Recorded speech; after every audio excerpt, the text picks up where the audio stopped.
Isomerism आपका पूरा complete हो चुका था। ये स्टीरियो आइसोमेरिज्म आपको बता रहे। स्टीरियो आइसोमेरिज्म में फर्स्ट टॉपिक है, नाम हो गया कॉन्फॉर्मेशंस। क्लास 11 के हाइड्रोकार्बन चैप्टर में कॉन्फॉर्मेशंस के बारे में दिया गया। कॉन्फॉर्मेशन आप इसके बारे में जान लें, इट इज नॉट 12 टॉपिक, ये 11 का topic. Next, it is a type of stereo isomerism. सब लोगों को पता है, जो कार्बन का जब हाइब्रिडाइजेशन sp3 होता तो इसका आकार होता टेट्राहेड्रल, और टेट्राहेड्रल में हर एटम और ग्रुप की एक अपनी एक निश्चित व्यवस्था होती है, एक निश्चित स्ट्रक्चर होता है। तो स्टीरियो आइसोमेरिज्म के अंतर्गत पॉइंट ये निकला, जिसका मॉलिक्यूलर फार्मूला सेम, जिसका स्ट्रक्चरल फार्मूला भी सेम होगा, उसके अंदर डिफरेंट अरेंजमेंट, उसके एटम और ग्रुप का डिफरेंट अरेंजमेंट होगा। उस कारण से जिस कंपाउंड का फॉर्मेशन होता, उस कंपाउंड को नाम देंगे स्टीरियो आइसोमर्स, और इस फेनोमेनन को नाम देंगे स्टीरियो आइसोमेरिज्म। आगे, what do you mean by stereoisomerism? Compound having same molecular formula, similar structural formula, but different arrangements of atoms or groups in a space, called stereoisomers. This phenomenon is called stereoisomerism. स्टीरियोआइसोमेरिज्म को 3 part में classify किया गया। एक का नाम कॉन्फॉर्मेशंस, संरूपण, दूसरे का नाम जियोमेट्रिकल आइसोमेरिज्म, और थर्ड का नाम ऑप्टिकल आइसोमेरिज्म। ये 3 टुकड़ा आपके अकाउंट में है, ये तीनों चीजें आपको जाननी है। कॉन्फॉर्मेशनल आइसोमर्स, इसका दूसरा नाम रोटेशनल आइसोमर्स भी होता। मतलब इसकी थ्योरी ये होती, जब कभी भी कार्बन कार्बन के बीच में सिंगल बॉन्ड होता तो इसमें फ्री रोटेशन होता है। मतलब इसके एटम और ग्रुप सिग्मा बॉन्ड के थ्रू फ्री रोटेशन करते हैं, और इसके कारण जो डिफरेंट स्ट्रक्चर, जो डिफरेंट अरेंजमेंट्स बनता जाता, उसी को हम नाम देते कॉन्फॉर्मेशंस, और इस आइसोमर को नाम देंगे conformational isomers, conformers. Next time, different arrangement of molecule that can be obtained about the carbon-carbon sigma bond, single bond rotation. मतलब कार्बन कार्बन के बीच में ये रहा सिंगल बॉन्ड। अब इस सिंगल बॉन्ड के धीरे धीरे रोटेशन के कारण जितने प्रकार का स्ट्रक्चर्स बनेगा नाम देंगे कॉन्फॉर्मर्स, और इस फेनोमेनन को नाम देंगे कॉन्फॉर्मेशनल आइसोमर्स या conformers. Carbon carbon single bond में there are infinite number of arrangement. मतलब इसको थोड़ा सा हल्का सा मोड़ दिए, फिर मोड़ दिए, चेंज कर दिए एंगल में, इन दोनों के बीच जो एंगल बनता है नाम देते डाइहेड्रल एंगल। तो डाइहेड्रल एंगल में जैसे जैसे आप चेंज करेंगे 1 degree, 2 degree, 3 degree, 10 degree, 100 degree, infinite number of arrangement आपका बनता चला जाता। नेक्स्ट, इसी में ऑर्डिनरी टेम्परेचर पर, ऑर्डिनरी टेम्परेचर, रूम टेम्परेचर पर इतनी एनर्जी होती, जो ये सारे जो स्ट्रक्चरल पार्ट है, ये सारे जो अरेंजमेंट होते, ये बदलते चले जाते हैं। इसलिए इन फॉर्म्स को हम आइसोलेट नहीं कर सकते। उसी के लिए आपको डिफरेंट लैंग्वेजेस वगैरह यूज किया जा रहा है। नेक्स्ट, रूम टेम्परेचर पर वो इजीली कन्वर्टेबल होती है। ये सारा पॉइंट दोबारा आप एक बार रीडिंग करेंगे तो अच्छे से समझ में आ जाएगा। पहले स्टार्टिंग करने दीजिए। जब भी कार्बन कार्बन सिंगल बॉन्ड पर आते हैं तो इसके किसी भी कॉन्फॉर्मेशनल आइसोमर्स को हम सेपरेट नहीं कर सकते। सिंगल बॉन्ड में इसके ये कार्बन जिन एटम और ग्रुप से जुड़ा है इसमें कोई चेंजेस नहीं, ये कार्बन जिससे जुड़ा है इसमें कोई चेंजेस नहीं। ये सिर्फ सिंगल बॉन्ड के इर्द गिर्द रोटेशन के कारण बनता, इसलिए इसे रोटेशनल आइसोमर्स का भी नाम देते हैं। नेक्स्ट टाइम,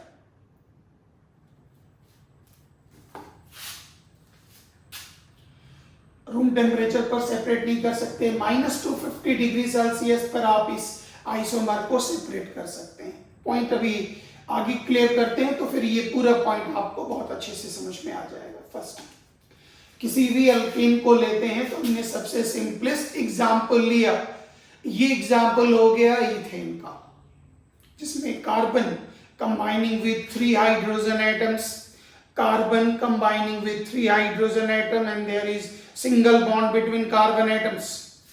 तो ये हो गया अल्केन के कॉन्फॉर्मेशंस के स्टार्टिंग पॉइंट, आप चेक करें। This is the structural formula of ethane molecule C2H6। Next, इस कार्बन को, ये आपकी तरफ है, इस कार्बन को आप मान ले फ्रंट कार्बन, और ये जो कार्बन है जो इसके पीछे छिपा हुआ है इसको आप मान ले बैक कार्बन या rear carbon. This is your front carbon, this is your rear carbon. Front carbon is denoted by A point. ये साउहॉर्स रिप्रेजेंटेशन में क्या किया गया, तो इस हाइड्रोजन के लिए यहां पर बॉन्ड बनाया गया, इन 2 हाइड्रोजन के लिए यहां ड्रॉ किया गया, फिर इस कार्बन के लिए यहां ड्रॉ और इन हाइड्रोजन के लिए ये ड्रॉ किया गया। इस रिप्रेजेंटेशन को नाम देते sawhorse. This is very important. Newman projection, ये जानना बहुत जरूरी है। जैसे इस इथेन मॉलिक्यूल में ये कार्बन आपका हो गया फ्रंट और ये कार्बन आपका हो गया बैक, रियर। तो फ्रंट कार्बन के लिए हमने पॉइंट दे दिया। अब इस फ्रंट कार्बन से 3 हाइड्रोजन जुड़ा हुआ, तो बॉन्ड बनाकर ये रहा, इस पोजीशन में ले लीजिए, समझ में आ जाएगा। इस पोजीशन में एक पॉइंट बना दिया फ्रंट के लिए, फ्रंट के लिए एक bond hydrogen, bond hydrogen, bond hydrogen, bond hydrogen, hydrogen, hydrogen. जो बैक कार्बन है उस बैक कार्बन के लिए हम लोग एक सर्कल बना लेते, बैक कार्बन के लिए सर्कल बना देते। तो गौर करिए, ये सर्कल हुआ रियर या बैक कार्बन के लिए। It is combining with hydrogen, hydrogen. उस सर्कल के परिधि सर्कमफेरेंस से आप निकालेंगे, फिर हाइड्रोजन, हाइड्रोजन, ये पूरा निकला। अब इस फ्रंट को इस बैक पर डाल दीजिए, बीच का सिंगल बॉन्ड समझिए गायब हो गया। इस फ्रंट को इस बैक पर डाल दीजिए, ये आपका अरेंजमेंट हुआ। तो जैसे ही इसको आप इसके ऊपर डालेंगे तो आपका अरेंजमेंट ये बना, फ्रंट कार्बन पॉइंट से, रियर कार्बन सर्कल से इसको उठाकर इस पर डाल दिए। तो गौर करिएगा, ये अरेंजमेंट बना। फ्रंट के लिए आपके पास ये अरेंजमेंट, ये सर्कल इसका है, बैक का है, कलर में समझ लीजिएगा, कलर इसको ब्लू कर देते हैं। तो यहां पर ये हो गया, जो सर्कल बन गया वो रियर के लिए है, वो रियर के लिए है, और जो फ्रंट है वो आपका, वो इसके लिए है। फ्रंट को पॉइंट से डिनोट करते, कलर चेंज कर देते हैं। तो ये हो गया इथेन मॉलिक्यूल। तो इथेन मॉलिक्यूल को जब भी हम रिप्रेजेंट करेंगे इस प्रकार से,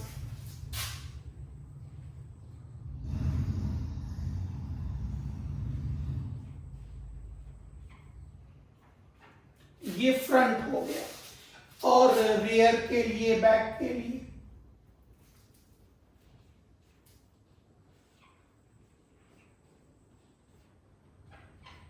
ये बैक हो गया। This is ethane molecule. अब इन दोनों के बीच में जो एंगल बनता नाम देते, इथेन के मॉलिक्यूल का ये रिप्रेजेंटेशन हो गया। इस रिप्रेजेंटेशन के आधार पर इथेन में 2 प्रकार का कॉमन कॉन्फॉर्मेशन मिला। इथेन का ये हो गया फ्रंट कार्बन और ये हो गया रियर बैक कार्बन। बीच के बॉन्ड को हम हटा रहे, और जब दोनों कार्बन को एक दूसरे के सामने इस प्रकार से ले आए, जो दोनों हाइड्रोजन बिल्कुल मैच कर गया, दोनों हाइड्रोजन बिल्कुल आमने सामने आ गया, ये दोनों हाइड्रोजन बिल्कुल आमने सामने आ गया, ये दोनों हाइड्रोजन बिल्कुल आमने सामने आ गया। इस प्रकार के कॉन्फॉर्मेशन को हम लोग नाम देंगे इक्लिप्स कॉन्फॉर्मेशन। याद होगा सोलर इक्लिप्स सूर्य ग्रहण, लूनर इक्लिप्स चंद्र ग्रहण। तो उसी तरह से ये दोनों आमने सामने आ गया, ऐसे कॉन्फॉर्मेशंस को नाम देते इक्लिप्स कॉन्फॉर्मेशन। इसकी एनर्जी हाई होती क्यों? क्योंकि इसके दोनों एटम में रिपल्सन होता, इनका इलेक्ट्रिक फील्ड, इनका इलेक्ट्रॉन डेंसिटी आपस में रिपेल करता, इस कारण से इसकी एनर्जी हाई होती है।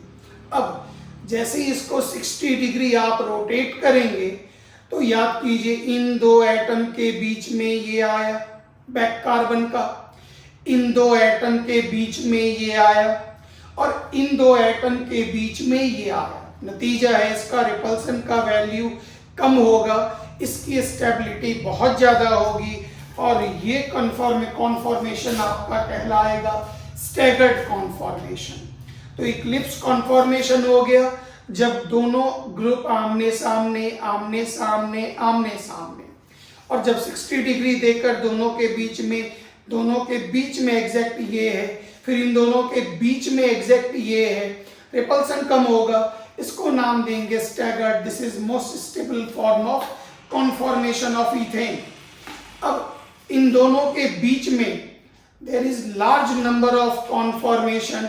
मान लेते हैं बहुत थोड़ा सा डिग्री हमने रोटेट किया, हल्का सा ये बना, थोड़ा सा और रोटेट किया, ये बना, ये बना, ये बना, ये बना, ये बना, ये बना, ये बना, ये बना। तो large number of rotation, infinite number of rotation आप कर सकते हैं, 0.1 डिग्री, 0.2 डिग्री, 1 डिग्री। तो इस प्रकार के कॉन्फॉर्मेशन को हम लोग नाम देते हैं स्क्यू कॉन्फॉर्मेशन। और इसमें पोटेंशियल डिफरेंस हर स्ट्रक्चर के बीच में बहुत बहुत कम होता और जो रूम टेम्परेचर पर इजीली वो आपस में कन्वर्ट कर लिए जाते। इस इक्लिप्स कॉन्फॉर्मेशन को और आप स्टैगर्ड कॉन्फॉर्मेशन को नॉर्मल टेम्परेचर पर आप सेपरेट आउट नहीं कर सकते हैं, वो नहीं सेपरेट आउट होता है। इसकी पोटेंशियल एनर्जी का वैल्यू बहुत कम होता। और स्क्यू कॉन्फॉर्मेशन ये हो गया जब आप इन इक्लिप्स कॉन्फॉर्मेशन और स्टैगर्ड के बीच में या यहां से फिर वापस ओरिजिनल तक जाने में जो लार्ज नंबर ऑफ कॉन्फॉर्मेशंस थोड़े थोड़े डिग्री का आप करते हैं, तो जो इक्लिप्स और स्टैगर्ड के अलावा बाकी जितने कॉन्फॉर्मेशंस हुए सबका नाम है स्क्यू कॉन्फॉर्मेशन। एक ग्राफ को जब प्लॉट किया जाता पोटेंशियल एनर्जी और डाइहेड्रल एंगल के बीच में, तो there are 3 maxima and 3 minima, और वो ग्राफ इस प्रकार का होता। गौर करिएगा, इसकी पोटेंशियल एनर्जी हाई है, ऑटोमेटिक है, हाई एनर्जी वाले को इक्लिप्स बोलते हैं। फिर लोअर एनर्जी इथेन का स्टैगर्ड कॉन्फॉर्मेशन हुआ। फिर और ये डाइहेड्रल एंगल है, बीच में स्क्यू कॉन्फॉर्मेशन के लिए नहीं डाला गया, ऑटोमेटिक है। फिर 60 डिग्री पर आइए, Eclipse conformation, staggered, Eclipse, staggered. This is the conformation of ethane. Next आप आइए, प्रोपेन मॉलिक्यूल को लेते हैं। This is the propane molecule, CH3 CH2 CH3 propane molecule. इसमें जब भी आप कॉन्फॉर्मेशन करेंगे तो between 2 carbon atoms single bonded free rotation. C1 से C3 नहीं जाना है, या तो आप इन दोनों कार्बन को लें या आप इन दोनों कार्बन को लें। अगर इन दोनों कार्बन को लेते हैं तो this is HHH, this is HH, और इस CH3 को हम हटा देते हैं, हम ऐसे सब्स्टिट्यूट कर देते और इसको आप एज्यूम कर लीजिए ये हो गया CH3। बस, this is first carbon, this is second carbon, this is substituent branch at this carbon. ये हो गया फ्रंट, ये हो गया बैक, रियर। रिप्रेजेंटेशन में आइए, फर्स्ट कार्बन और सेकेंड, ये पूरा CH3 को हमने इस रेड कलर के बॉल से रिप्रेजेंट कर दिया। अब इसको ऐसे देखिए, फ्रंट कार्बन को एक पॉइंट बनाना है, एक पॉइंट बना ले फ्रंट कार्बन को, combining with 3 hydrogen atom, hydrogen 1 2 3, ये फ्रंट कार्बन आपका ये रहा, this is your front carbon, ये रहा फ्रंट कार्बन, ये फ्रंट कार्बन। बैक कार्बन में ये मान लीजिए this is the your back carbon, ये रहा H और CH3 बैक कार्बन। अब आप इस फ्रंट को इस बैक के ऊपर डाल दीजिए और डालने के बाद जो ये स्ट्रक्चर बना, ये रिप्रेजेंटेशन हो गया आपके ईथेन। तो ध्यान दीजिएगा, ये सर्कल वाला पार्ट थोड़ा सा, ये जरा फिगर को थोड़ा समझने की कोशिश करिएगा, फिगर थोड़ा सा गड़बड़ ऐसे बना हुआ, यहाँ ध्यान दीजिएगा। फ्रंट में आपके पास ये centre point, this is H और H। बैक में अगर आप रियल में चलेंगे तो ये रहा H जो सर्कमफ्रेंस से लिया हुआ है, परिधि से लिया हुआ, ये रहा H और ये रहा CH3।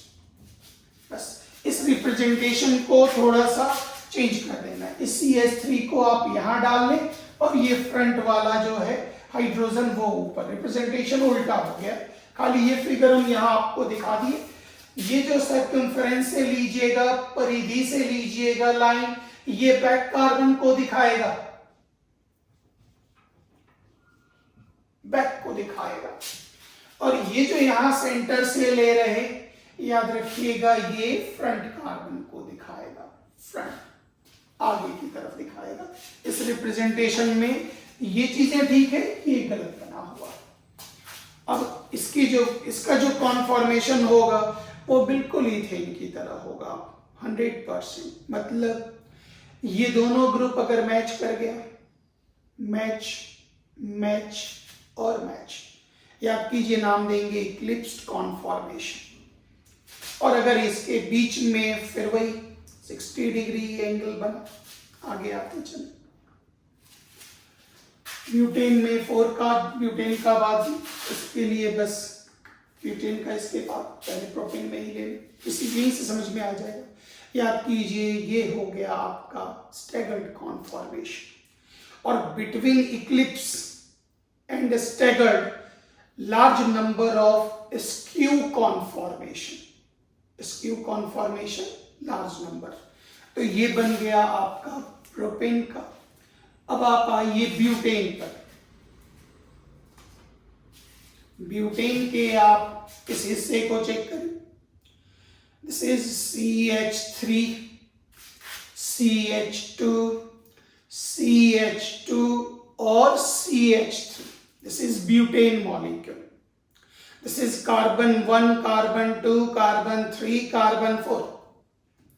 इसके कॉन्फॉर्मेशन में अगर C1 और C2 लेंगे, C1 और C2, या C3 और C4 लेंगे, तो इसका कॉन्फॉर्मेशन इथेन की तरह होगा। अगर इन दोनों कार्बन से बात करेंगे तो आप पूरी तरह से इस C2H5 को हटा लें और ये हो गया आपका C2H5। ये हो गया ये ग्रीन ग्रुप, ये हो गया C2H5। हमने C1 C2 लिया, या C3 C4 लेंगे तो याद रखिएगा ये ग्रीन वाला ये ग्रुप हो गया C2H5। और इसका कॉन्फॉर्मेशन अगर इस एंगल से करेंगे तो गौर करिए ये फिर हो गया इक्लिप्स, फिर ये हो गया आपका स्टैगर्ड, फिर बीच में स्क्यू, ये कॉन्फॉर्मेशन बना। इसका मतलब अगर आप पूरे पॉइंट को देखें तो C1 C2 और C3 C4 से जो कॉन्फॉर्मेशंस होगा वो प्रोपेन की तरह ही होगा। क्यों? क्योंकि उसमें पूरा, जैसे आप इसमें याद कीजिए प्रोपेन वाले में CH3 को आप सेंटर लिए थे, यहाँ C2H5 हमारा एक पॉइंट पर सिमट गया। और अब आप this is front carbon, this is rear back carbon, ये पूरा कहलाया आपका इक्लिप्स, ये कहलाया स्टैगर्ड, और बीच में इनफाइनाइट नंबर ऑफ रोटेशन थोड़ा थोड़ा करने के कारण वो बना स्क्यू कॉन्फॉर्मेशंस। अब इसका अगला पॉइंट आप कवर करें, नेक्स्ट पॉइंट, वो कहलाएगा C2C3। ध्यान से चेक करें, ये हो गया ब्यूटेन। This is carbon 1 2 3 4। ध्यान दीजिएगा, कार्बन 1 2 3 4। इस बार हम ब्यूटेन का कॉन्फॉर्मेशन ले रहे हैं C2 और C3 के बीच में। ध्यान से आइए, कार्बन फ्रंट और ये carbon back. Carbon front hydrogen hydrogen CH3, फिर ये कार्बन बैक को आगे ला रहे हैं H और CH3। इजी बनाने के लिए ध्यान दें, CH3 को हम H से सब्स्टिट्यूट कर रहे हैं। CH3 को हम हटाकर वहां ग्रीन कलर का बॉल डाल रहे, इसको मान रहे CH3। फिर इस CH3 को भी हम हटाकर सब्स्टिट्यूट कर रहे, this is methyl group, this is methyl group, centre आ गया। अब आप ध्यान दें, ये कार्बन 2, ये कार्बन 3, ये कार्बन CH3, ये CH3, ये group hydrogen hydrogen hydrogen hydrogen. ध्यान से ब्यूटेन का कॉन्फॉर्मेशन देख लें। क्लास 11 के हाइड्रोकार्बन चैप्टर में ये दिया गया, जिनको पढ़ना हो वो पढ़े, एक बार देख लें, अदरवाइज 12 में इससे 0 मार्क्स, कोई सवाल 12 में नहीं होता। अब आप इस जगह पर आगे बढ़े, ध्यान से देखते चलें इसके पॉइंट्स को। ये तो पहले ही आपको बता चुके, 2 कार्बन को लेना है, इन दोनों को लेंगे तो ये C2H5 एक जगह पर, और इधर से इन दोनों को लेंगे तो ये C2H5 एक जगह पर होगा। ये तो पहले ही हो चुका। C2 C3 में 3 प्रकार का कॉन्फॉर्मेशन होगा। एक हो गया एंटी कॉन्फॉर्मेशन, एक इक्लिप्स कॉन्फॉर्मेशन और एक गाउच कॉन्फॉर्मेशन। जब आप इन कॉन्फॉर्मेशंस को समझ लें, इनफाइनाइट नंबर ऑफ स्क्यू कॉन्फॉर्मेशंस तो अलग से बनता है। अब इन कॉन्फॉर्मेशंस को आप चेक करें। फर्स्ट देखिए, ये फ्रंट कार्बन, ये front carbon, combining with 2 hydrogen 1 methyl, combining with 2 hydrogen and 1 methyl, 2 hydrogen and 1 methyl। Back में आइए, ये भी 2 हाइड्रोजन और 1 मिथाइल से जुड़ रहा, ये भी 2 हाइड्रोजन और 1 मिथाइल से जुड़ रहा। और अब इस पूरे हिस्से का काम देखते जाएंगे। थोड़ा इस फिगर के कलर में थोड़ी दिक्कत हो गई है, खाली आप पूरी स्थिति समझ लीजिएगा। ये इस फिगर को आप ऐसे ले, क्लियर हो जाएगा। फर्स्ट कार्बन को ले रहे, HCH3 और HCH3 और H। बैक कार्बन को ले रहे,